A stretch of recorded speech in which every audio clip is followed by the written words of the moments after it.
So, namaste students. Today we are going to begin with a new chapter, that's fifth chapter from Hornbills, that is the Ailing planet, the green movement's role by Nani Palkhiwala. Now, before we begin the chapter, let's know who is this Nani Palkhiwala. So, Nani Adisir Palkhiwala was born on 16th January 1920 and he died on 11th December 2002. He was an Indian jurist and liberal economist. It is not Nani, its real name is Nanaboy. Nanaboy Adisir Palkhiwala, but he is well known as Nani Palkhiwala. So before we start the chapter, let's see the summary of this particular chapter. This chapter focuses on the factors that are responsible for the declining health of the earth. The chapter was originally an article written by Nani Palkhiwala, which was published in the newspaper. Which newspaper? The Indian Express, on November 23rd, 1994. The writer discusses the green movement. The writer also focuses on overpopulation, deforestation, and what should be our responsibility towards the environment. The green movement. Now this we are going to start the chapter. I have done paragraph explanation in the slides, and along with that I have the meaning of the difficult words used by the writer. So I hope you have a textbook in front of you. Have a textbook, and along with the textbook, along with this particular slide, we will learn what is there in this particular chapter, whose name is the Ailing planet. Let's see which is this Ailing planet.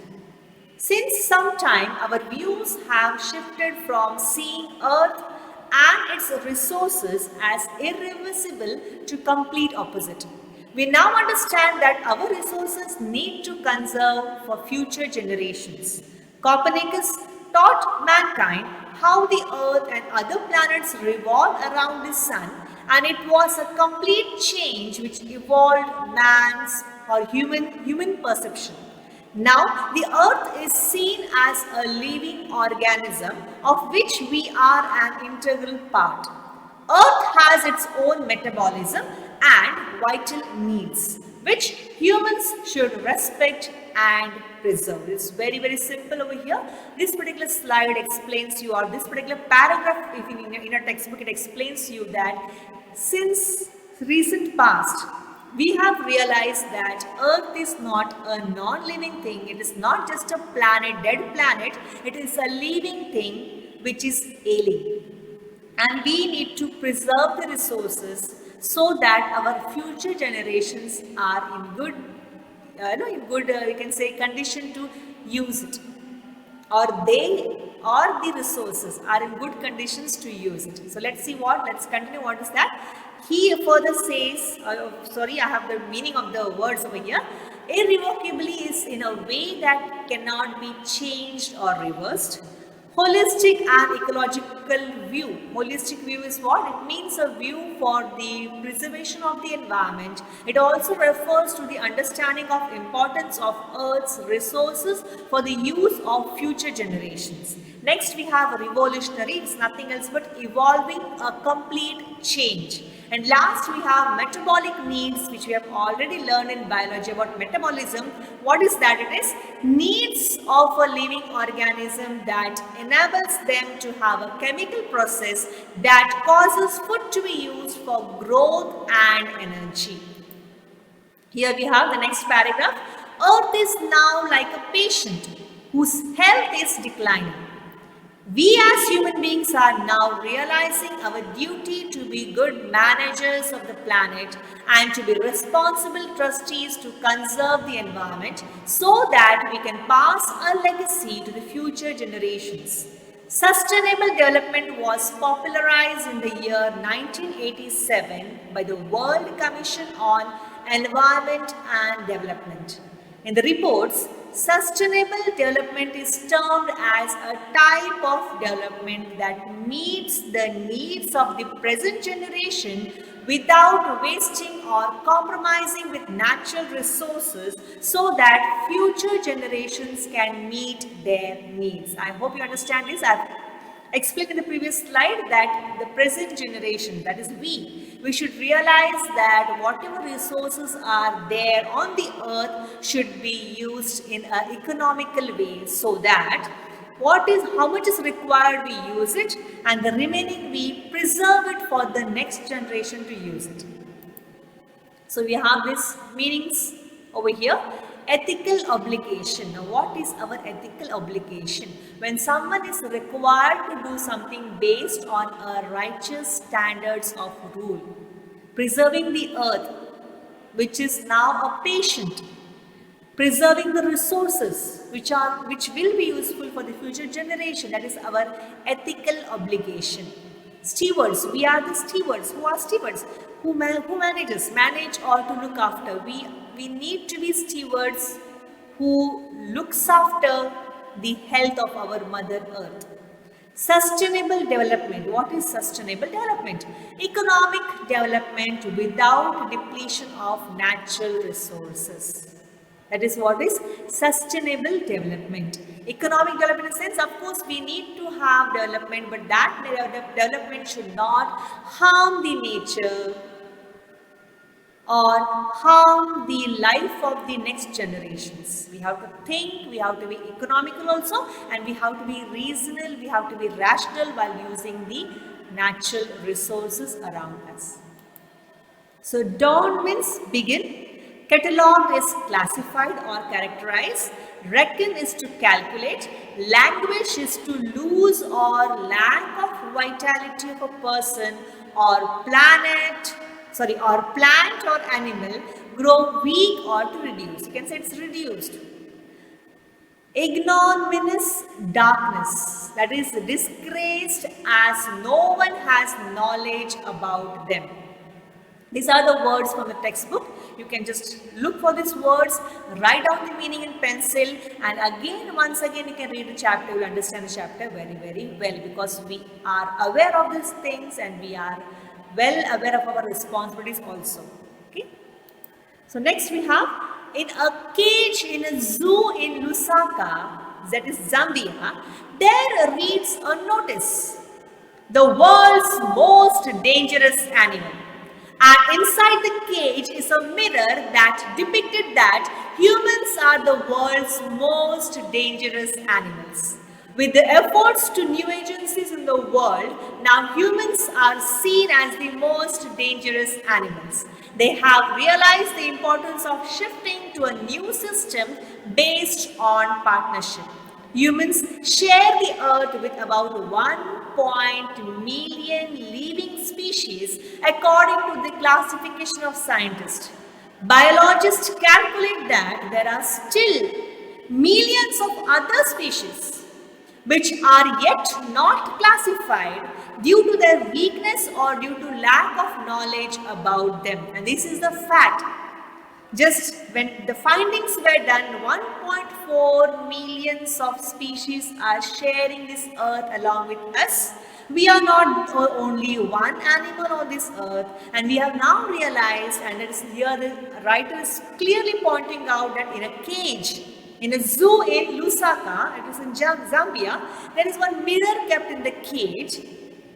As you go and stand there, of course below the mirror they have put a caption over there. What is that? The world's most dangerous animal. And when of course mirror, you get your own reflection. So when you go and stand in front of the cage over there, in the mirror you get your image and you get a caption: the world's most dangerous animal. Now why are we dangerous? Why are we dangerous? Why? Because we are over-utilizing the resources available on the earth as compared to all the other species. Am I right? You believe in this? Because we human beings are so greedy that we want it for our purpose and we want to preserve it for our purpose in future. Whereas other species, they don't do it for a long term. Right? That is why we are called as the most dangerous animals, and this particular most dangerous animal has to realize, and that is what they have done the study. And biologists, they say that still there are millions of species which are not yet to be, they are not yet to be discovered. They are there, but we don't know, maybe because of their weakness, or maybe because we don't have knowledge, or maybe we are unable to reach them. So that is what we should understand. It's very interesting chapter. So let's see the few words which are used in this particular paragraph. Inter alia means among other things, scorched, it is burn the surface with heat of fire. Impoverished means made poor. Ailing is in poor health or sick. Our earth is a ailing planet. The Brand Commission was one of the early international commissions who dealt with questions of ecology and environment. They commissioned Mr. L.K. Jha as one of their commission members who was an Indian citizen. Its first report raised a question that are we going to live a burnt planet with arid deserts, poor landscapes and a poor environment for our future generations? A clear-cut question asked by this commission. Because the present generation is going on scorching, going on using, going on burning, going on utilizing all the natural resources. Are we going to present this earth with lots of deserts on it, with barren lands, with no water, with poor landscape and with poor environment? That is what is the question they asked in the commission. And that is a fact. We have to realize, we have to know that today we need to do something the present generation to save the earth for the future generation. Here we have certain words, meanings of these words. Synthetics is artificial substance. Impaired is weakened or damaged.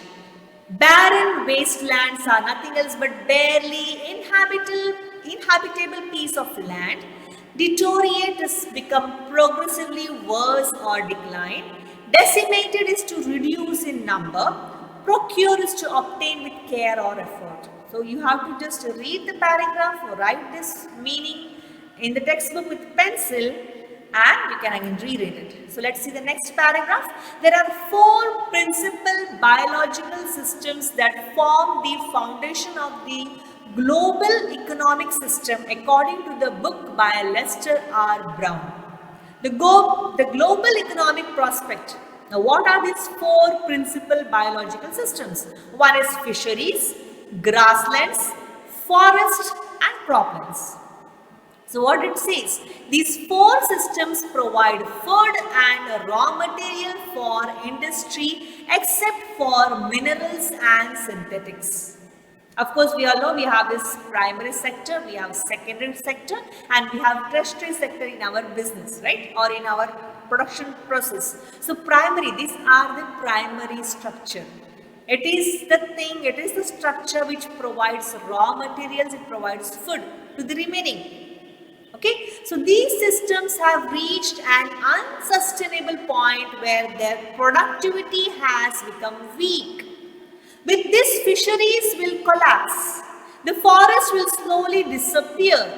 Grasslands will turn into barren wastelands and croplands will become worse. We need not explain if you go on acquiring more and more life, or you can say more and more wealth from the ocean and go on dumping all the waste in the ocean, we are spoiling the sea.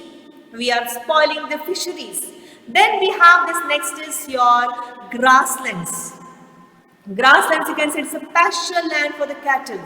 If grasslands are, if you give the chance for the cattle to graze, and you know how the cattle they graze, they uproot the entire plant, and you know what happens when the plant is uprooted, the soil becomes more soft, it becomes more loose, and it is washed away by the water. Then you have the forest. Deforestation has caused lots of problems. We have lots of global warming and other problems because we human beings are now doing the worst part, that is for our basic needs, for furniture, for food and other things. We are destroying forests. We want land, so we are destroying forests. We want raw material, we are destroying forests. And that is going to do what is this? It's going to convert this land into deserts. And last we have croplands. Croplands are nothing else but the land where we are doing the agriculture. Last year you have seen in Vandana Shiva's chapter, what are we doing? We are following only monoculture. We are not following biodiversity, and that is what is happening is we are ourselves making the land barren and infertile to grow, something to be grown over there by the next generations. So these fisheries, grasslands, croplands, and your forest, we people at this particular generation, I can say this generation is destroying it. So let's see what is the next part. Overfishing is very common nowadays where people are becoming protein conscious. You are aware of this? Overfishing in the sense there was a particular hierarchy, there was a particular rule followed by the previous fishermen. But now due to greed, they want more and more wealth. They do lots of fishing at a large scale fishing, and what happens? The overfishing has caused some problem in fisheries. In poor countries, forests are being cut down on a large scale to obtain wood for cooking. In some areas, firewood is more costly than food. The author has used over here that what goes under the pot is more costly than what goes inside the pot. But now I feel in our generation, we have both the things very costly. What goes inside the pot means what? Or your food grains, your vegetables, whatever you're cooking. What goes inside the pot also is costly. What goes under the pot, which uses the firewood you can say. Firewood also is costly. Many species are under destruction in tropical forest. If you cut down the forest, what happens? The many species they become inhabitants over there. They become homeless. They go in search of food. They go in search of shelter. And when they when they get nothing, they end up their life. You can say they die out of starvation. So indirectly, we human beings, our process, our deeds are causing harm to the other species on this earth. And as it is said, we are not the only owners over here. We are sharing this earth. We have borrowed this earth from our forefathers. And if you have borrowed this earth from our forefathers, we are just, you can say, tenants. We are staying here for some time and we are going to leave this, but we are going to pass this particular earth to next generation. So when you are gifting this earth, when you are giving this earth to the next generations, it should be in good condition. Okay, so let's see. Precedes come before in order or position. Patrimony is property inherited from father or ancestor. Deprives is prevent a person from using something. Now, forests and deserts come first in order in comparison to humans. Means forests were there, deserts were there, we came afterwards. The ancient inheritance of tropical forest is constantly wearing away at the rate of 40 to 50 million acres a year. It's nothing, it's still increasing. Also, the burning of dung is preventing the soil to become natural fertilizer. If the cow dung or if the dung is used as a fuel, what happens is the manure which our forefathers were using, dung was used as a manure to retain the fertility of the land. If that is not done, if that cow dung is dried, it's made into cakes and it is burned, what happens? We are depriving our earth from becoming again fertile by not giving the manure to the soil.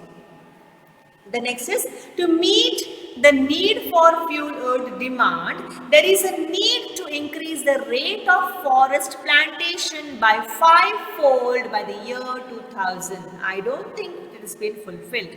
We are losing the forest closer to 1.5 acres to a second, according to James Spade, President of the World Resources Institution. Instead of planting trees, what we are doing is we are still continuing deforestation, and because of that, what is there? There is less number of forests on the earth, and indirectly that is affecting us.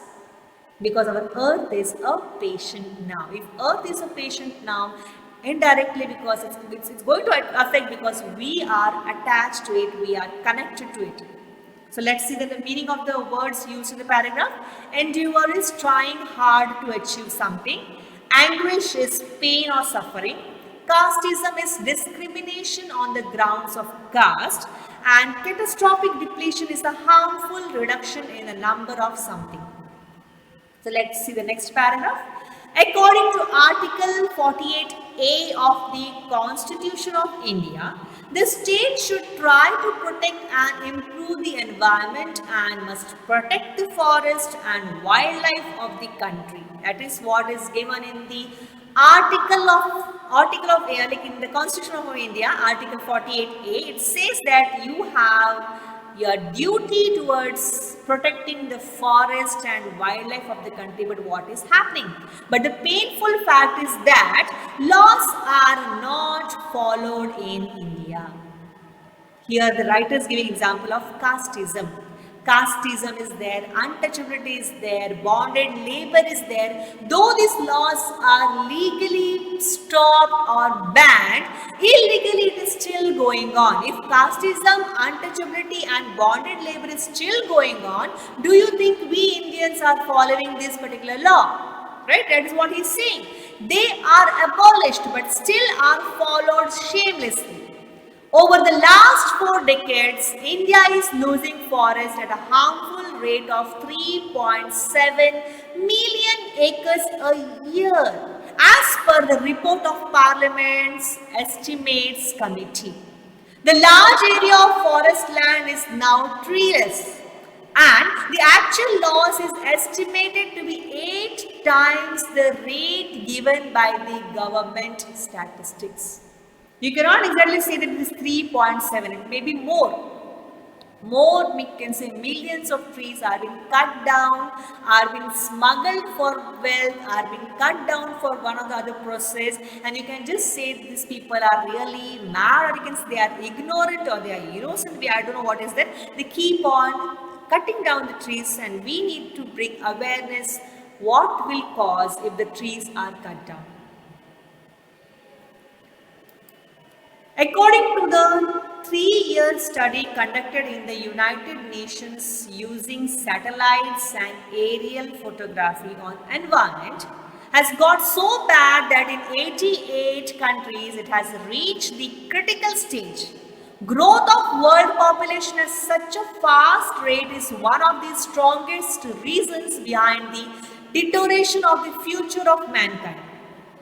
When it took more than 1 million years to reach the first billion population, in next 100 years, the population number increased by the next billion numbers. In the 20th century, the population reached 3.7 billion and the present number is 5.7 billion. Now it's still more, you all know it. Presently, the case is of the population increasing by 1 million every 4 days. You can just see all these causes. Why? Because we are increasing our population. You can say we need to maintain that we are just sharing the earth, we are not owning the earth, we are not the owners, and we only cannot survive on this earth. Only human species cannot survive on this earth without being in coordination, in cooperation, in mutual or in harmony with other species on the earth. Let's see the meaning of few words. Beget is give life to, condemns is to find guilty of something, sterilize to make free from bacteria or other microorganisms, voluntary is done or given of one's free will, coercion is force, perpetuation is keep going. So next we have development is best possible solution for overpopulation. That is what the author believes, that if there is development, there will be control of overpopulation. How? It can help in reduction in fertility. People won't go for having more and more children. If they are developed, they will be educated. They will get chance to get educated, and if education comes, they will be rational enough, reasonable enough to understand that yes, resources are limited, and we need to be less in number to enjoy the resource and also keep the resources for next generation. So it can help in reduction in fertility and rise in income, because If you get education, your standard of living increases. So your income also increases. Why? Because if you get education, you get better jobs, and if you get better jobs, you get better pay. So your income increases, your lifestyle increases. To spread more education, people should be made aware about the no they should be educated, they should be made aware of what is happening around, and improvement in health. Because if you get educated, people will not go, they will not be superstitious, they will not have blind beliefs, they will follow a systematic way, you can say economical way, a rational way of life. But if the number of population will keep increasing, what will happen? It may not help in attaining any kind of development. So you can say it is irreversibly, you can say it is affected. If you want development, you need what? Less population. And for less population and for development, you need that you should have proper education. If people are not educated, what will happen is population will go on increasing, development will go on decreasing. Right? So then we have more population will lead to more unemployment. You all know that. If there is more people around and if few jobs are there, only few people get jobs, others are deprived of the jobs, they remain unemployed. Humans should not be treated like cattle who are sterilized by force. What is the meaning of sterilized? No, actually in India long back it was a rule passed that they used to catch hold of these people, men especially, and they used to sterilize them. And they were forced. But later on, it was made a strict rule that we cannot force the Indians to do family planning. They should understand. And if you want them to understand, you should first educate them. Okay, so humans are not like cattle. You can just catch hold of them and sterilize them. Or you can say do family planning, whatever techniques are there. We cannot, because human beings are, we can say, rational animals. They know what has to be done and they have a right to live. They have certain rights, they have certain duties also. But to control population, some element of force has to be put on for family planning. Of course, you have to force in a different way.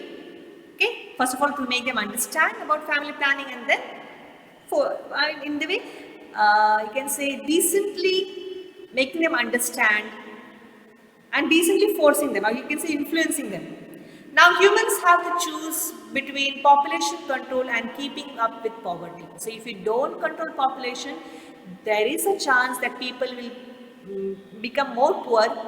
As the author has mentioned in the next paragraphs, that rich people become more rich and poor becomes more poor. Because poor people, if they don't have population control, if they go on giving birth to many number of children, they will not be able to feed those members.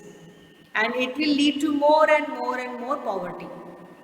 That is what now humans have to choose between population control and keeping up with poverty. Hutments means collection of huts. Transcending concern is the concern that existed for a very long time and has passed down from one generation to another. Demise, you all know it's death. Assured is guide someone somewhere. So let's see the next paragraph. The population of India is 920 million. It's more now, right? That is more than the population of Africa and South America together. This is a fact.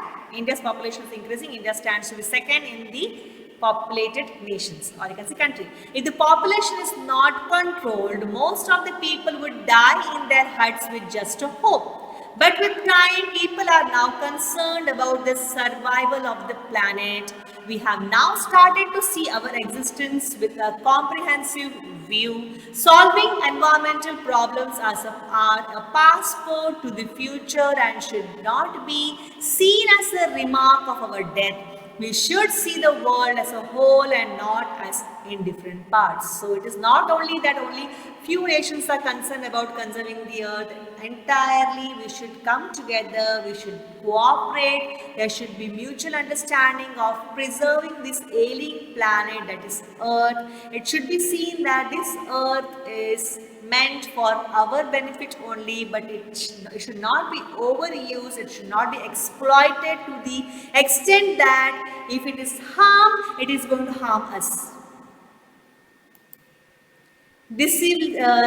decisively is clear and definitive.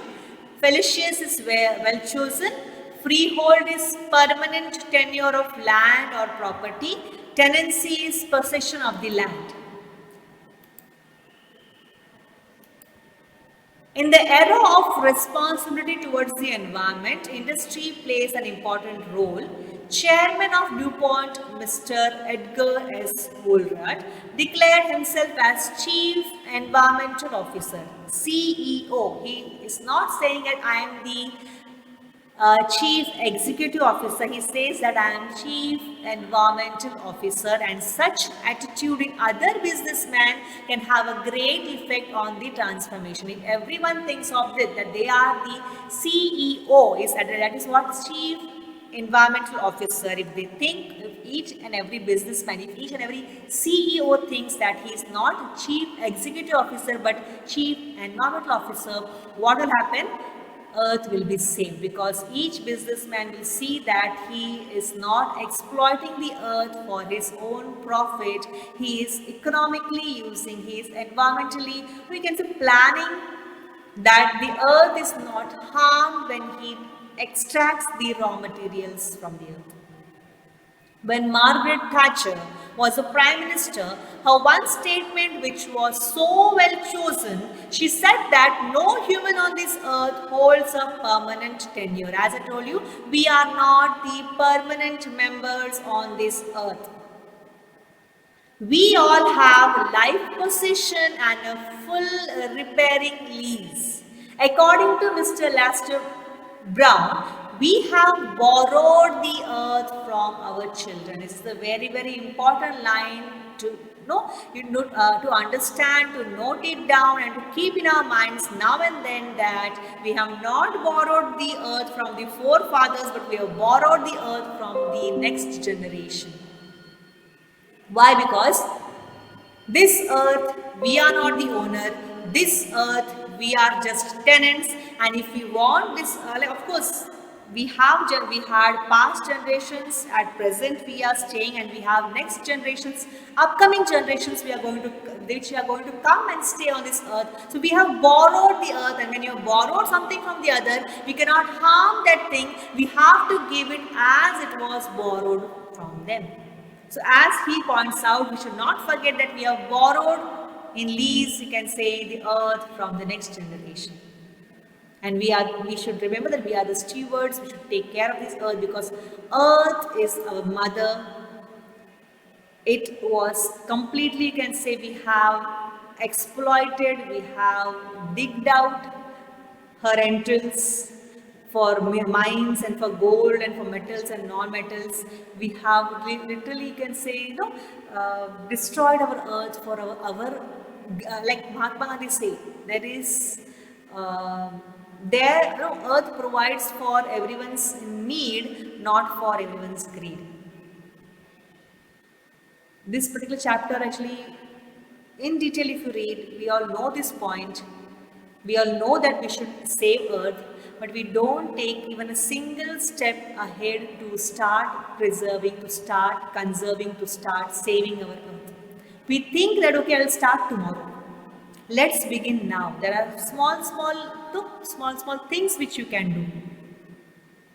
As a student, as a human being, in our surrounding, we can start with small things. I'm not saying go and start planting trees and go and keep on watering plants, don't go to college, don't go to school, go and spread education. No, these are big things. Small things from the days, when the day begins. Saving water, saving electricity, using less of plastic, only using where it is necessary, not dumping the waste somewhere in the gutter or somewhere, just having two type of baskets, dry and wet basket, bifurcating this dustbin, dust and all those things. These small things we can. Even a small wrapper, when we eat a chocolate, we throw the wrapper in the class, we throw the wrapper, only in the house we take care. Only when we are at home we take care, because mother scolds if the home is made untidy. But when we come to college and we come to school, we don't just bother, because we think there are ayahs, there are aunties, they will take care. No, it is each and everyone's responsibility. We keep tap open. Who cares? Who will do it? Or sometimes we don't flush, we don't have proper toilet habits. No, I don't feel ashamed of you sharing this publicly, because it is must. Water has to be saved, cleanliness has to be maintained, hygiene has to be maintained, and there are other non-living things around you. Instead of not playing with them, instead of you can say harming them, we need to understand they cannot speak out their problems. We need to understand, we need to be one with them. We need to take care of them. There are lots of things, my dears. If you make a list in the morning when you wake up, when you are in the bed, make a list of things. Okay, today this and things I am going to do to contribute to save my Mother Earth. By the end of the day, when you go back to the bed, just recall, okay, whatever I have planned, whether I have followed that. And you will be happy. I'm telling you, really, you will be happy. That happiness is what we require, what we need. By getting money or by getting what I want for that particular one day, I will be happy. That is not. Next day again, you will be very sad. But this particular thing, making a list, following it very seriously, very, you can say, very getting involved into it. By the end of the day, when you will go to sleep, you will have a peaceful mind. You will be happy to know that, yes, I am the right human, or I am the right son or daughter of this particular earth, which is not only taking care of me. This particular earth has taken care of my forefathers.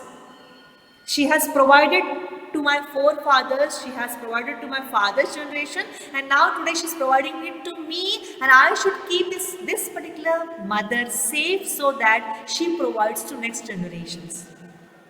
Even when you keep your fan and light on, think of the next generation. Now you are utilizing your electricity. Imagine what will the next generation, okay, it will be like over-exaggerating, but exaggerating actually. Think of your own kids. Every one of you are going to get married. You are going to have the next generation. You are the one who is going to follow, or you can say bring up the next generation. Will you love to see your own kids suffering? They don't have proper water. They have fully polluted environment. They don't even get proper food. Everything is polluted. Food is polluted. Air is polluted. There is noise pollution. There is even sound pollution. All these things, are we going to give? Are we going to present all these things for next generations? So let's see that we are very much aware of our responsibility as stewards to take care of our Mother Earth. Okay, so I need not bore you again. You all are very clever, you are smart enough, you know, only thing is you need to be active, you need not be lazy, and you have to follow it. Okay, so with this we end with this chapter.